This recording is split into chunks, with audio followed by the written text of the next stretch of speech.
오늘 하나님께서 우리에게 주신 말씀은 요한복음 15장 1절에서 12절 말씀입니다.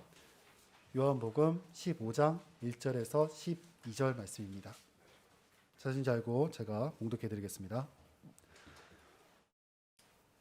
나는 참 포도나무요 내 아버지는 농부이시다. 내게 붙어 있으면서도 열매를 맺지 못하는 가지는 아버지께서 다 잘라버리시고 열매를 맺는 가지는 더 많은 열매를 맺게 하시려고 손질하신다. 너희는 내가 너희에게 말한 그 말로 말미암아 이미 깨끗하게 되었다. 내 안에 머물러 있어라. 그리하면 나도 너희 안에 머물러 있겠다. 가지가 포도나무에 묻어 있지 아니하면 스스로 열매를 맺을 수 없는 것과 같이 너희도 내 안에 머물러 있지 아니하면 열매를 맺을 수 없다. 나는 포도나무요 너희는 가지이다. 사람이 내 안에 머물러 있고 내가 그 안에 머물러 있으면 그는 많은 열매를 맺는다. 너희는 나를 떠나서는 아무것도 할 수 없다. 사람이 내 안에 머물러 있지 아니하면 그는 쓸모없는 가지처럼 버림을 받아서 말라버린다. 사람들이 그것을 모아다가 불에 던져서 태워버린다. 너희가 내 안에 머물러 있고 내 말이 너희 안에 머물러 있으면 너희가 무엇을 구하든지 다 그대로 이루어질 것이다. 너희가 열매를 많이 맺어서 내 제자가 되면 이것으로 내 아버지께서 영광을 받으실 것이다. 아버지께서 나를 사랑하신 것과 같이 나도 너희를 사랑하였다. 너희는 내 안에 머물러 있어라. 너희가 내 계명을 지키면 내 사랑 안에 머물러 있을 것이다. 그것은 마치 내가 내 아버지 계명을 지켜서 그 사랑 안에 머물러 있는 것과 같다. 내가 너희에게 이러한 말을 한 것은 내 기쁨이 너희 안에 있게 하고 또 너희의 기쁨이 넘치게 하려는 것이다.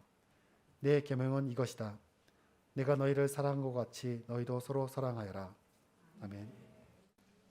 오늘은 요한복음 15장이 되었습니다. 열매의 비결은 이란 제목을 달아봤는데 우리가 너무나 잘 아는 말씀입니다. 그죠? 예수님의 포도나무 비유는 우리가 정말 많이 그간 들었던 비유입니다. 여러분 포도 좋아하십니까? 그죠? 먹는 거 좋아하시죠? 그죠? 농사 짓는 거 말고 먹는 데에는 지식이 필요 없습니다. 그냥 가서 사서 먹으면 됩니다. 포도 농사를 짓는 데는요 지식이 많이 필요해요.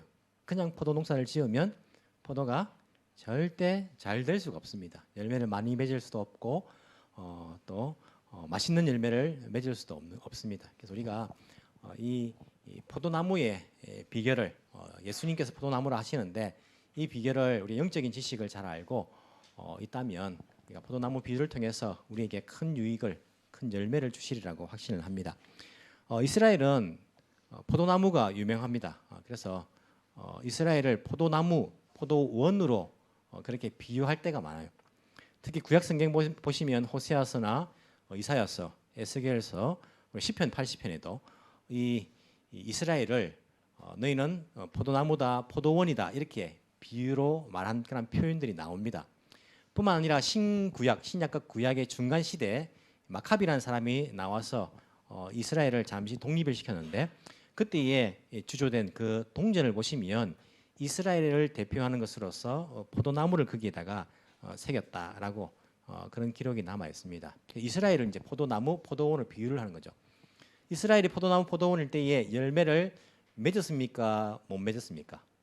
열매를 맺지 못하는 포도나무, 포도원이라 가지고 구약 성경에서 이 이스라엘이 망했던 것으로 볼 수 있죠. 하나님의 포도나무 포도원인데 열매를 맺지 못해가지고 하나님께서 기뻐하시는 그 열매를 맺지 못해가지고 결국에는요 이 포도나무 포도원이 망했다 그런 이야기를 알 수 있죠. 예수님께서 이스라엘이 포도나무, 이스라엘이 포도원이 아니라 내가 포도나무다라고 그렇게 등장을 하십니다. 말씀을 하십니다. 너희들은 열매 맺는데 실패했지만은 너희들이 내 안에 거하면 열매를 많이 맺을 수 있다라고 하시면서 이스라엘 성공한 포도나무에 어찌 보면 그러한 비유를 하고 있다라고 우리가 이해를 할 수 있습니다. 이 이스라엘 나라 땅에 대표되는 것이 이 포도나무지 않습니까? 특히 이제 포도나무나 또 올리브나무 그리고 무화과 나무가 가면 이렇게 많고 열매를 많이 맛볼 수가 있습니다.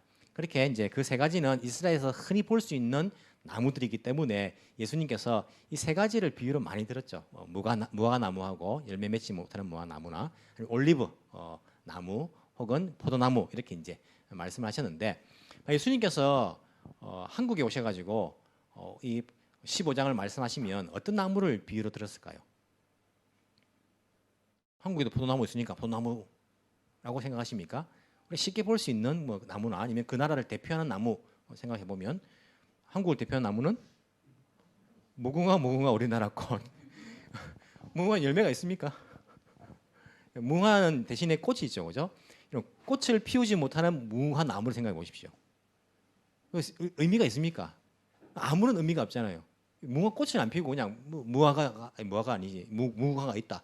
이거 그냥 잡초에 불과하잖아요. 이 무궁화라는 것이 꽃이 없으면 꽃이 없는 무궁화 우리가 그걸 다 이제 베어 버릴 것입니다. 뭐 일본어로 하면 이제 사쿠라 이렇게 이야기하겠죠, 그죠? 벚꽃. 사쿠라 꽃이 피지 않는 사쿠라 무슨 소용이 있습니까? 사쿠라를 심는 이유는요. 그 꽃 하나 1년에 한 일주일 그 꽃 보려고 그렇게 참았는데 이 꽃을 피우지 않는 사쿠라. 제가 이제 개척교회에서 전도사로 섬길 때에 우리 그 교회 밭에다가 사쿠라를 심은 적이 있어요. 누가 이제 그 가져가라 해가지고 야 힘들더라고요. 사쿠라를 캐가지고 그 나무를 옮겨오는데 야 뿌리가 캐기도 힘들고 희기니 힘들어요. 근데 옮겨 심어 놓으면요 생명력이 강해가지고 잘 죽지를 않아요. 사쿠라는. 사쿠라 나무, 벚꽃나무 옆에는요 다른 나무 심으면 다 죽습니다. 워낙 강해가지고 생명력이. 그 어찌 보면 생명이 강해서 잘 사는 것이면요 다른 나무에게 해로운 거잖아요. 꽃을 피우지 않은 사쿠라는요 아무런 소용이 없어요. 아무런 의미가 없단 말입니다. 예수님께서 나는 사쿠라 나무여 너희는 뭐 가지니 너희가 내 안에 있으면 꽃을 많이 피울 것이다. 뭐 이렇게 또 비유로 말씀하실 수도 있지 않을까라는 생각을 해봅니다. 이스라엘은 포도나무가 그들이 잘 볼 수 있고 또 그들을 대표하기 때문에 포도나무 비유로서 그들에게 말씀하셨지 않았을까라고 생각을 합니다. 본문의 배경을 살펴보시면 우리가 계속해서 예수님께서 십자가에 달려 돌아가시기 전날 밤 이야기를 하고 있습니다. 마지막 만찬에서 이제 말씀하시는 부분들이죠. 계속되고 있습니다. 근데 여러분 조금 이상한 게 지금까지 예수님께서 마지막 만찬을 하시면서 하신 이야기가 내가 너희를 떠날 것이다. 자꾸 그 이야기를 하셨거든요. 내가 어디로 갈 것이다. 내 길을 갈 것이고 정해진 길로 갈 것이다. 이렇게 말씀하셨습니다. 제자들이 걱정이 돼가지고 주님 어디로 가십니까? 라고 물을 정도로 염려가 돼가지고 예수님께서 계속 가신다는 이야기를 하셨는데 오늘 15장 이것도 보면 예수님께서 가시기 전날 하신 말씀이거든요. 갑자기 포도나무를 비유하시면서 너희가 내 안에 머무는 것, 나와 함께 사는 것을 또 갑자기 이야기하시는 거예요. 지금까지 계속 떠나가는 것, 너희들 떠나갈 것이다. 내가 뭐 있을 곳이 많은데 내가 그 너희들 그것을 예배하러 간다. 그러니까 걱정하지 말아라. 내가 떠나가더라도 이런 이야기를 하시다가 15장에 들어서 비유를 말씀하시는데 내 안에 거하라. 나도 너희 안에 갈 테니까 너희들도 나 안에 거하라. 이렇게 말씀하시는 거예요. 어떻게 이해를 할 수 있습니까? 어떻게 이해를 해야 됩니까? 이 포도나무 비유는 성령에 관한 것이다. 성령에 관한 것이다. 예수님은 물리적으로 어찌 보면 십자가의 길을 가시고 성천하시니까 제자들을 떠나가시지만 앞장에서 약속하신 그 성령께서 우리와 함께 하실 때에 우리가 성령 안에 거하는 것, 성령의 충만함을 받는 것, 이것이 바로 포도나무이신 예수님께 붙어 있는 가지와 같은 것이다 라고 하시는 그 말씀으로 이해하시면 우리 포도나무 비유를 훨씬 더 이해하기가 좋지 않을까라는 생각을 해보게 됩니다. 오늘 성경을 보시면요 계속 반복되는 단어가 있습니다. 한번 찾아보시겠습니까? 성경을 읽으실 때에 반복되는 단어는요 매우 중요한 단어입니다. 성경을 읽으실 때 이 단어가 반복되네? 그럼 이 단어가 중요한가 보다라고 생각하시면 됩니다. 무슨 단어가 반복되지요? 열매라는 단어가 반복됩니다. 또 어떤 단어가 반복됩니까? 예? 가지라는 단어도 반복되네요. 그리고 머물러 있으라라는 머물다라는 단어가 계속 반복됩니다. 이 원어에 보시면요 똑같은 단어거든요. 이게 머물러 있으라, 내가 안에 머물러 있겠다. 붙어 있으라, 이것도 뭐 비슷한 의미죠. 내 안에 머물러 있지 않으면 맺을 수가 없다. 너희는 나를 떠나서는 없다. 안 되니까 내 안에 그 안에 머물러 있으면, 내 안에 머물고 있으면, 내 안에 이게 모든 절에 보면요 다 머물러 있다는 단어들이 계속 반복되고 있습니다. 머물러 있으면 반복되는 단어 가지가 어떻게 열매를 맺는다. 이게 중요한 거예요. 계속 반복되니까 우리가 아이들한테 계속 반복하는 말들은요 중요한 말이에요. 차 조심해라, 차 조심해라. 이게 중요하니까. 한 번 잘못하면 죽으니까 이거는. 차 조심해. 계속 반복하는 것은요 중요한 말입니다. 성경도 마찬가지입니다. 성경을 기록할 때에 쓸모없는 글자는 하나도 없습니다. 그래서 반복해서 기록하는 것은 매우 중요하다라고 생각하시면 됩니다. 그래서 이 부분 아니라도 다른 성경을 읽을 때에도 반복되는 단어가 있으면 이 단어가 중요하구나. 머물러 있으라. 그러면 가지가 어떻게 열매를 맺는다. 이게 이 가운데 가장 중요한 그러한 문장이고 단어라고 생각하시면 됩니다. 머물러 있는 것은 뭘까요? 머물러 있는 것. 지난주 수요일 날 우리가 이제 시편을 지금 수요일 날 계속 보고 있거든요. 시편 27편입니까? 우리가 봤는데 다윗이 그런 고백을 합니다. 내가 만약에 하나님께서 너에게 소원 한 가지 말해봐라. 한 가지만 말해봐라. 그렇게 말씀하신다면 내가 소원이 한 가지만 있다면 주님의 성전에 머무는 것입니다. 내가 주님 성전에 머무면서 주님과 함께 사는 것입니다. 이게 단 한 가지 소원이라고 말합니다. 어떤 분위기 가운데, 어떤 상황 가운데 지금 자기가 고난을 당하는 상황이에요. 적들에 둘러싸여 있는 상황 가운데서 주님 저 적들을 물리쳐 주십시오도 아니고 한 가지 소원은 주님의 성전 안에 머무는 것입니다. 그렇게 고백을 합니다. 무슨 말입니까? 여러분 다윗 때에 성전이 있습니까? 다윗 때는 성전이 없습니다. 다윗의 아들 솔로몬 때 성전이 완성이 되죠. 다윗은 정말 성전을 짓고 싶었어요. 하지만 하나님께서 아니다, 너 아들이 지을 것이다 이렇게 말씀하셨습니다. 그래서 다윗이 성전은 못 짓지만은요 뭘 했습니까? 너무나 주님을 모시고 싶어가지고 법궤를 가지고 옵니다. 다윗 성 안으로. 여러분 이게 사실 보면요 대단히 강큰 짓이에요. 안 그렇습니까? 원래 법궤는 지성소 안에 있는 거예요. 그 당시에 성막이 어디 있었냐면 모세가 지었던 그 성막이 기브온이라는 그곳에 있었습니다. 기브온에 있었는데 법궤 그 안에 지성소 안에 있어야 되는데 다윗은요 그걸 들고 왔다니까요. 너무 주님을 모시고 싶어가지고 다윗 성 안에 법궤만 들고 왔어요. 하나님 그래도 다윗을 죽이지 않았습니다. 다윗의 마음을 알기 때문에 하나님은요 율법을 형식으로 지키는 것이 하나님 마음이 아니에요. 다윗을 보면 알 수 있죠. 다윗이 그래서 자기 그 다윗성 안에 이제 법궤를 모시는 임시로 뭐 이렇게 만들어 놨겠죠, 그죠? 성전은 아직 못 지었으니까. 그 다윗이 그렇게 고백합니다. 내가 주님 집 안에 머무는 것이 나의 소원입니다. 어찌 보면 제가 수요일 날 뭐 참석하신 분들 들으셨겠지만은 다윗성이란 큰 성 안에 법궤가 머무는 거예요. 법궤라는 것은 위에 이제 그 율법이 십계명이 들지 않습니까? 율법이 우리를 고소할 때에 위에 막고 있습니다. 덮개가. 그 덮개를 시온좌라고 말합니다. 거기에 하나님이 임재하신다라고 그렇게 이야기합니다. 그래서 하나님 임재하시는 장소, 그래서 지성소 안에 있지 않습니까? 그래서 그 시온좌라고 말하는데 그 법궤라는 것은 하나님이 머무시는 곳이다라는 그런 의미를 가지고 있어요. 그러면 다윗성이 훨씬 크고 그 안에 임시로 법궤가 있는데 다윗성 안에 법궤가 있는 거 아닙니까? 다윗 안에 하나님이 머무시는 거 아닙니까? 그럼 다윗은 뭐라고 말하냐면 주의 전 안에 내가 머물기를 원합니다라고 고백해요. 물론 오늘 본문에서 보면 주가 내 안에 내가 주 안에 다 말이 맞습니다. 하지만 우리가 머물다라고 생각할 때에 주도권을 생각해 보면 다윗은 주도권은 주님께 있습니다. 주님이 다윗성 안에 머무시는 것이 아니라 내가 주의 법궤가 있는 그 장소에 머무는 것입니다라고 고백하는 거예요. 대단한 고백 아닙니까, 여러분? 우리 가정 안에 주님이 머무시는 것입니까? 아니면 주님 안에 우리 가정이 머무는 것입니까? 주님은 우리 가정의 손님입니까? 아니요, 주인이시죠. 주도권이 주님께 있는 것입니다. 나의 직장 안에 주님이 머무십니까? 주님 안에 내 직장이 머무는 것입니까? 학교 안에 주님 머무십니까? 아니면 주님 안에 내 학교가 머무는 것입니까? 주도권으로 말할 때에 주님 안에 머무는 것입니다. 주님이 포도나무가 되시고 우리가 가지가 되는 것입니다. 내가 포도나무고 주님이 가지가 돼가지고 내 꿈을 이루고 주님을 이용하고가 아니라 예수님이 포도나무이시고 우리가 가지가 되는 것입니다. 주도권을 생각해 보면 주님께 주도권이 있다. 머무는 것은 그 주도권을 가지신 뿌리이고 원나무이신 그분께 우리가 영양분도 받고 물도 받으면서 연합하는 것이다. 교통하는 것이다. 교제하는 것이다 라고 우리가 생각할 수 있습니다. 성령 안에 머무는 것 아닙니까? 우리가 축도할 때에 고린도서 13장 13절로 축도하거든요. 바울이 고린도 교회에 보낸 편지 마지막 인사 주 예수의 은혜와 하나님의 사랑과 성령의 교통하심이 너희 무리와 항상 함께 있을지어다. 고린도 13장 13절인데 성령의 교통하심이 뭡니까? 성령이 교통 정리합니까? 아니 모르고 주님 축복받습니까? 한 번도 의문을 가진 적 없습니까? 교회 사는 것은 의문 가지면 안 돼. 무조건 믿어야 됩니까? 성령이 교통하심은 뭘까요?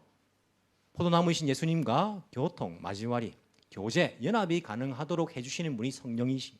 성령 안에 머물면 우리가 포도나무에서 오는 모든 영양분을 받으면서 그분의 열매를 맺을 수 있는 거예요. 뿐만 아니라 같은 믿음을 가진 성도들 안에 교통, 교제가 가능케 하시는 것이 성령 하나님의 역사 아닙니까?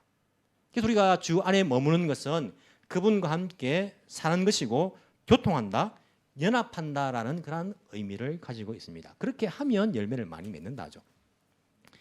그 여러분 오늘 2절에 보시면요, 내게 붙어 있으면서도 열매를 맺지 못하는 가지가 있다고 말씀하십니다. 포도나무에 붙어 있는데 열매를 맺지 못하는 가지가 있어요. 이상하지 않습니까, 여러분?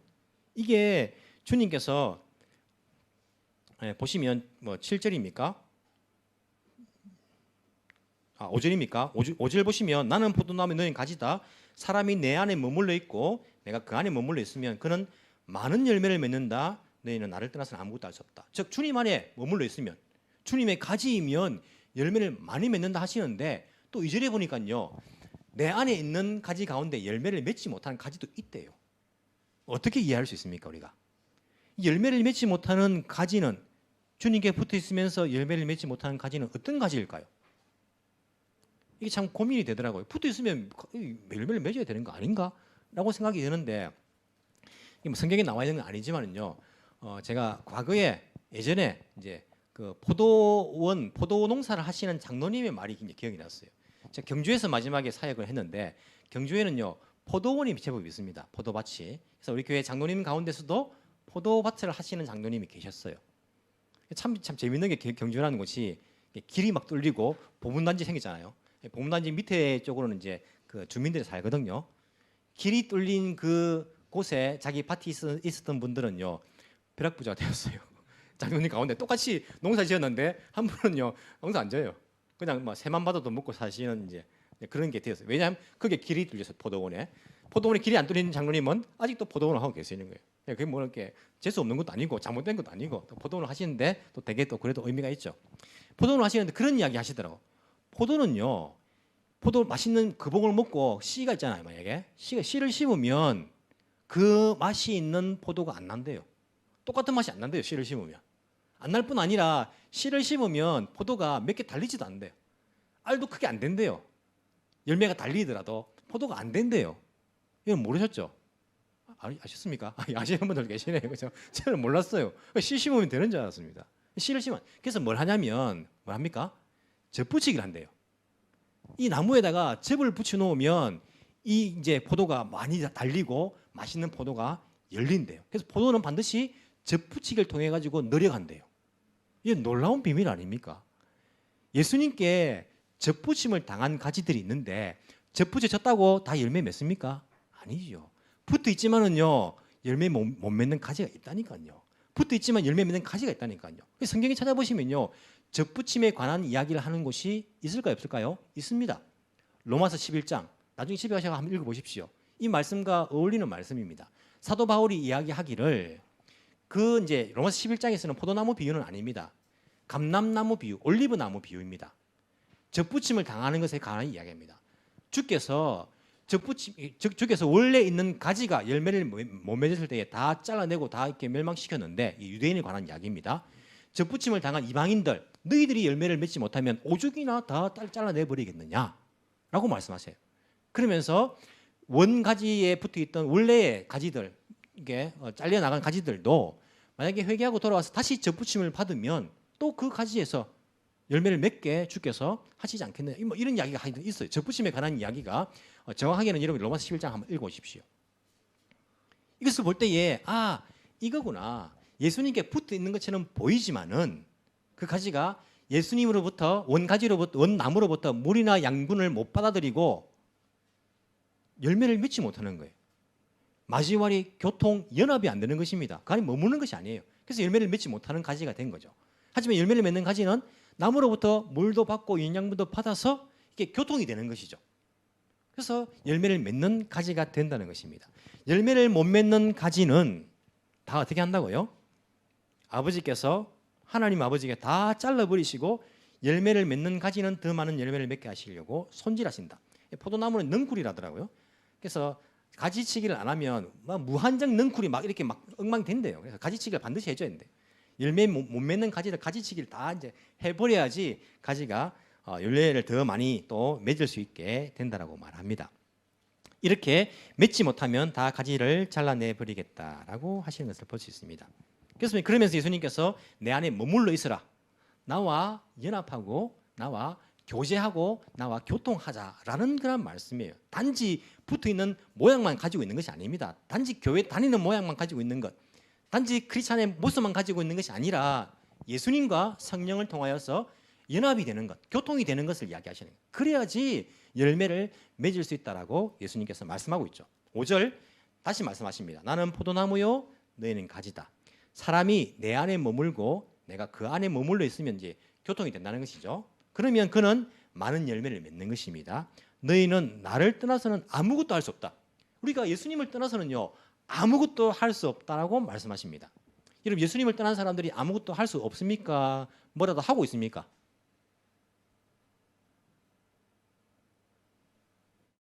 아무것도 안 하고 그냥 꼼짝을 가만히 있습니까?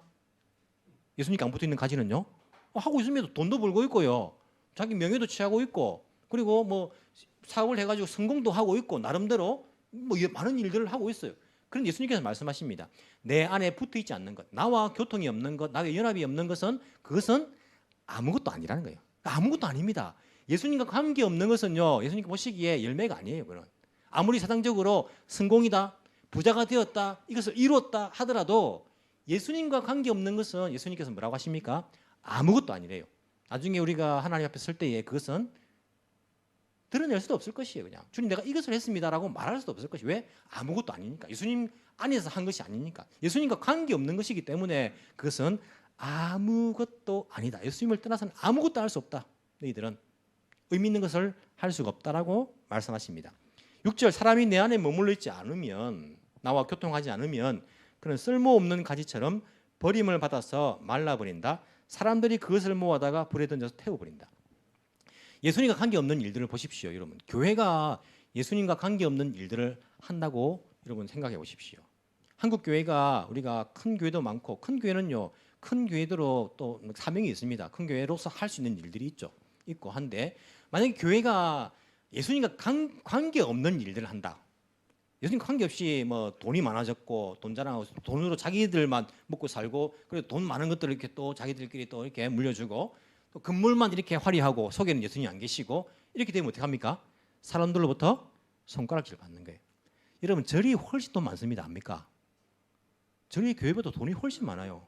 제가 어떻게 하냐면, 제가 아는 그 목사님, 형님 목사님인데 자기 친구 중에 절 그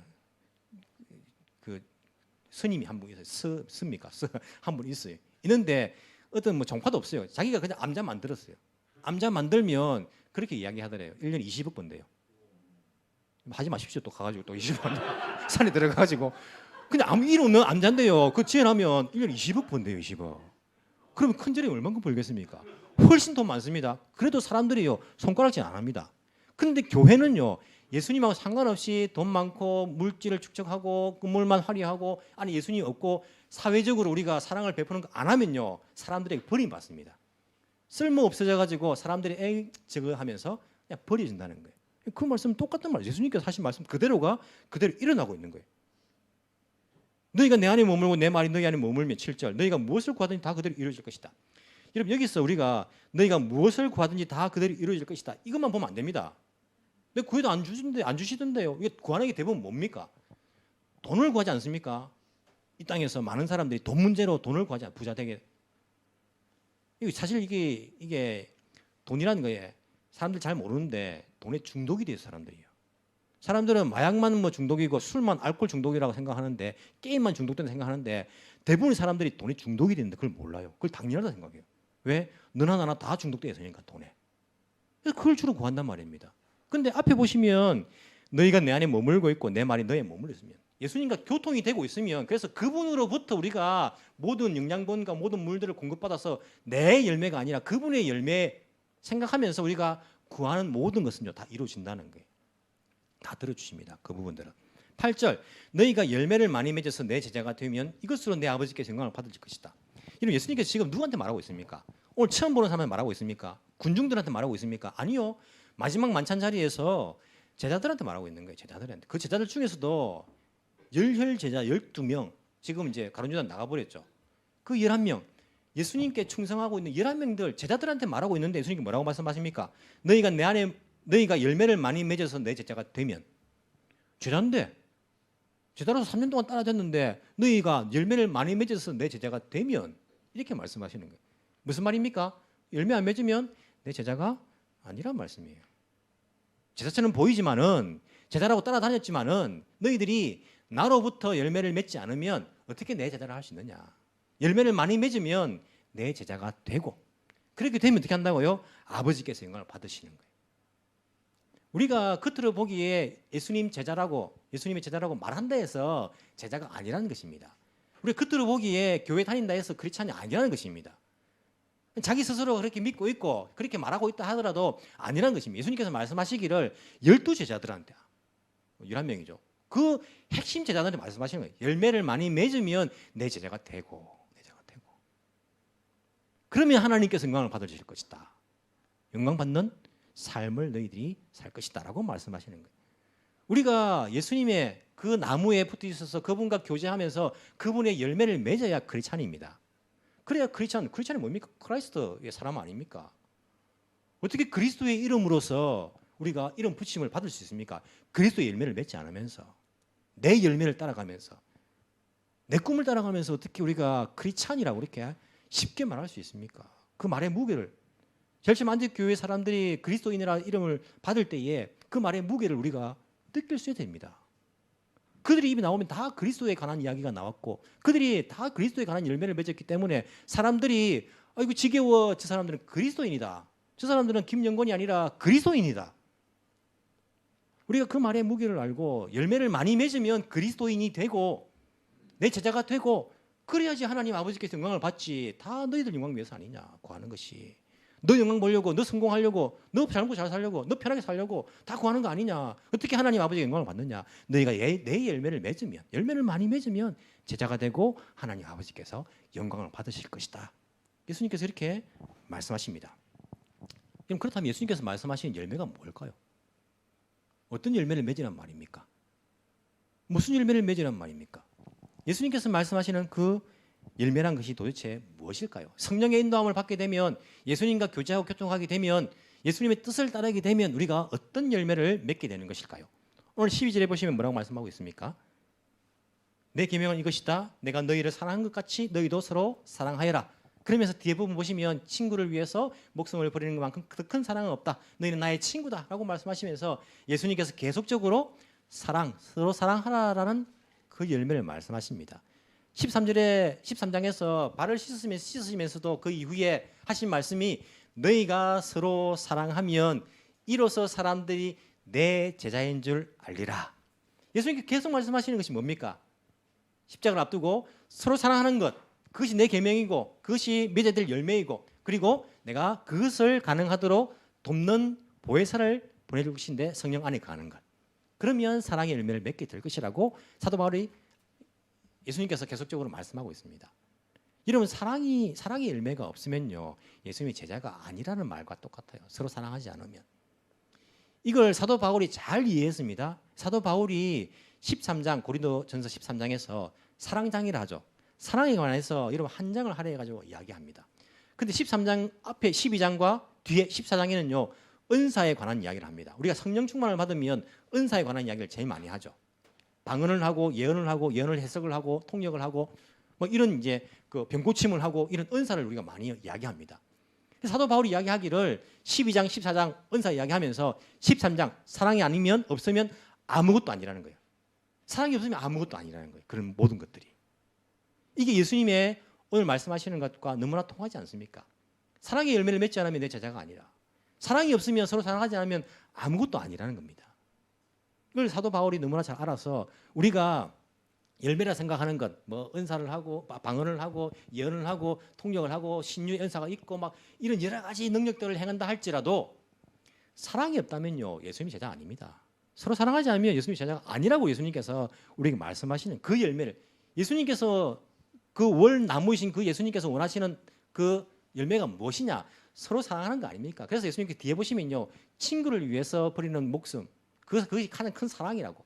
너희는 나의 친구다. 예수님께서 지금 친구인 너희를 위해서 목숨을 버린다. 그러니까 너희들도 당연히 나에게서 영양분을 받아서 서로 사랑하는 이 열매를 맺어야 될 것 아니냐. 예수님께서 그 열매를 우리에게 말씀하고 있습니다.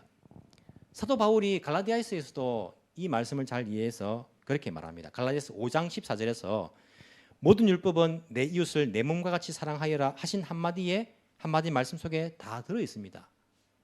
이걸 사도 바울이 너무나 잘 이해했어요. 그래서 서로 사랑하는 것 이것이 모든 율법의 완성이다라고 그렇게 이야기합니다. 여기 조금 더 나아가서 서로 사랑하기 위해서 우리가 사랑에 연결되어 있는 그런 또 갈라디아 5장 똑같은 5장인데 거기서 성령의 열매에 관하여서 사도 바울이 가르쳐 줍니다. 여러분 다 알지 않습니까? 성령의 열매는 무엇입니까? 가장 먼저 기본되는 사랑, 그리고 희락, 기쁨이죠. 기쁨, 사랑과 희락과 화평케 하는 것. 저 사람이 들어오면 우리가 화평해지니까 분위기 좋아지는 게 있지 않습니까? 저 사람만 들어오면 우리가 분위기가 온화해지고 화평해지고, 저 사람만 들어오면 분위기가 험악해지고 막 우리가 서로가 또 욕심 생기고 막 싸우고 막 이런 사람도 있어요. 성령의 사람이 아닌 거죠. 사랑과 기쁨과 화평과 오래 참음, 자비, 양선, 그리고 충성과 온유와 절제니, 이게 고린도서 13장 사랑장에 보면요 다 나오는 거예요. 사랑과 연결되는 거 아닙니까? 이런 것이 바로 성령의 열매입니다. 우리가 맺어야 될 열매이고, 이게 바로 성령 안에 있을 때에 맺을 수 있는 열매들이라고 이야기합니다. 여러분 성령을 받으면요 자꾸 우리가 외부적인 그런 변화가 일어난다 생각하시는데 아닙니다. 외부적 어떤 뭐 손에서 불이 나옵니까? 내가 말하면 사람이 막 지난주도 말씀드렸지만 쓰러지면, 아니 그런 능력이 있을 수도 있는데, 성령의 가장 큰 그러한 변화는요 내부적인 변화입니다. 우리의 근면이 변하는 거 아닙니다. 사람들은 자꾸 외부적으로 변화하려고 애를 너무 많이 써요. 여기 투자를 너무 많이 합니다. 복권 만드는 게 나쁜 건 아닙니다만은 막 그런 데 막 신경을 쓰고, 이 겉보기에 조금 더 좋아 보이려고 여기에 많은 투자들을 하고 많은 시간들을 보내고 모든 정신이 여기 팔려 있는데, 성령에 충만한 사람들, 예수님의 그 나무에 붙어 있는 사람들, 교통하는 사람들은요 내면이 변화되는 사람들이에요. 사랑의 열매를 맺는 사람입니다. 기뻐하는 사람이에요. 화평케 하는 사람입니다. 착한 사람들입니다. 양선, 오래 참는 사람들이에요. 충성하는 사람들입니다. 한번 하다가 막 말아버리고, 온유한 사람들이에요.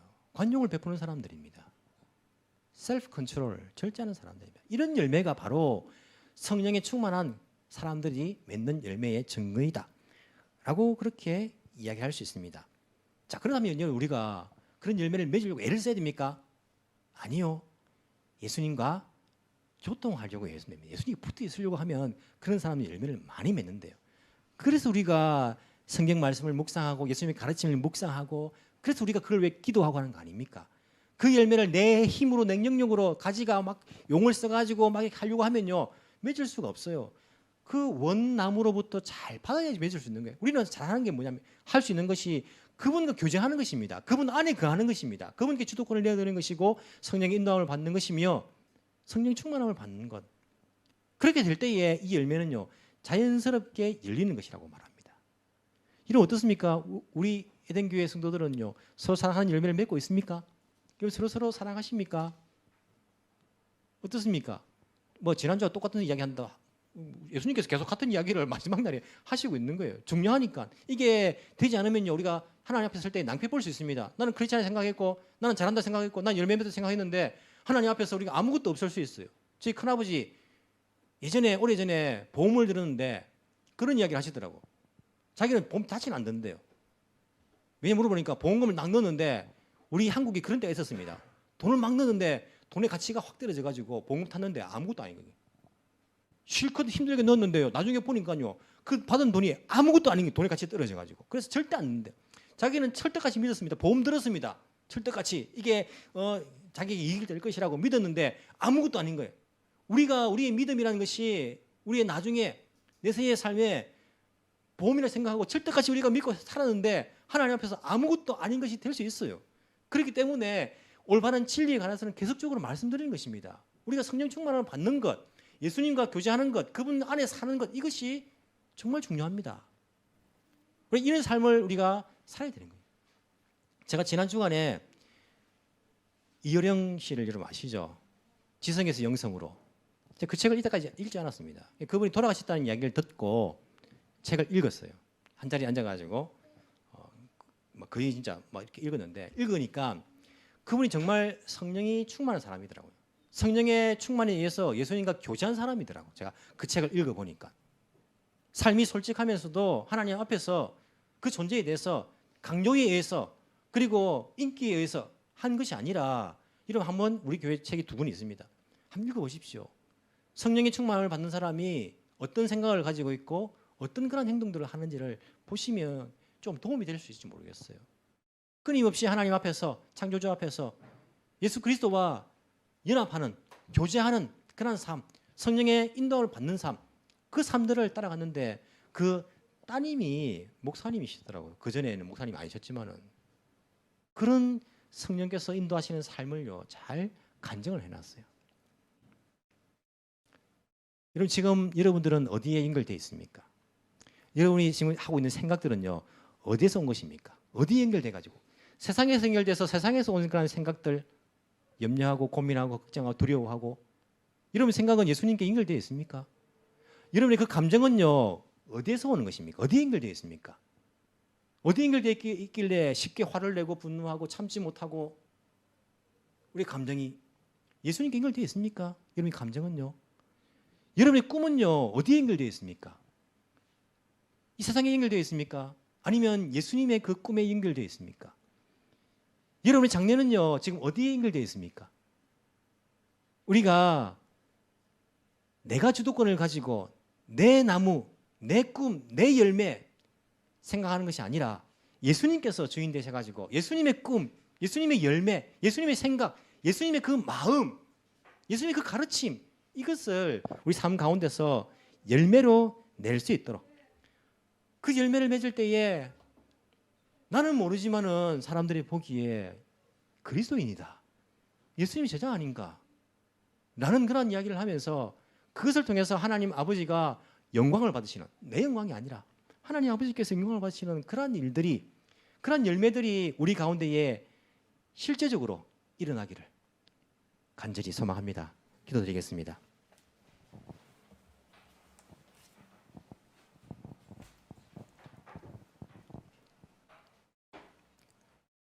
포도나무 되시는 주님, 우리가 주님 안에 머무기를 원합니다. 영성의 사람 다윗이 기도한 것처럼 우리에게 한 가지 소원만 말하라고 하신다면 가식이 아니라 진심으로 주님 안에 머물기를 원합니다 라고 고백하기를 간절히 소원합니다. 주님, 내 삶을 냉정하게 돌아보면 주님과 상관없는 열매들을 너무나도 많이 달고 있습니다. 이 세상의 염려와 걱정과 두려움과 이 세상의 소망과 이 세상이 주는 기쁨과 쾌락과 이 세상에서 지켜야 될 나의 자존심과 여러 가지 이기적인 그러한 열매들을 주님 너무나도 많이 달고 있습니다.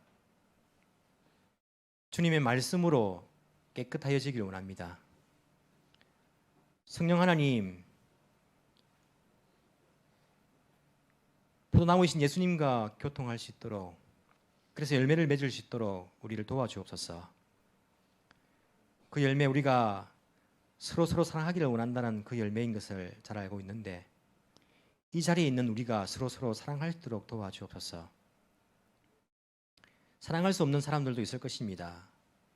주님, 미운 사람도 있고 보기 싫은 사람도 있고 한두 번도 아니라 나의 분노를 자아내는 사람들도 있을 수 있습니다. 하지만 그것이 예수님의 십자가보다는 무겁지 않은 것을 잘 알고 있습니다. 주님, 적어도 그 정도 십자가는 지고 갈 수 있는 그러한 사랑의 마음을 저희들에게 허락하여 주옵소서. 우리의 내면이 변화되길 원합니다. 우리 생각이 주님으로부터 오며 우리 감정이 성령으로 통제되고 우리의 꿈이 우리의 미래가 성령에 의해 인도함 받기를 원합니다. 성령 하나님, 우리를 다스려 주옵소서. 내 삶의 주도권을 성령께서 가져가시길 원합니다. 십자가에서 생명 버려서 우리를 살려주시고 우리 속에 거하시기를 원하시는 예수님, 그 예수님을 뜨겁게 사랑하길 원합니다.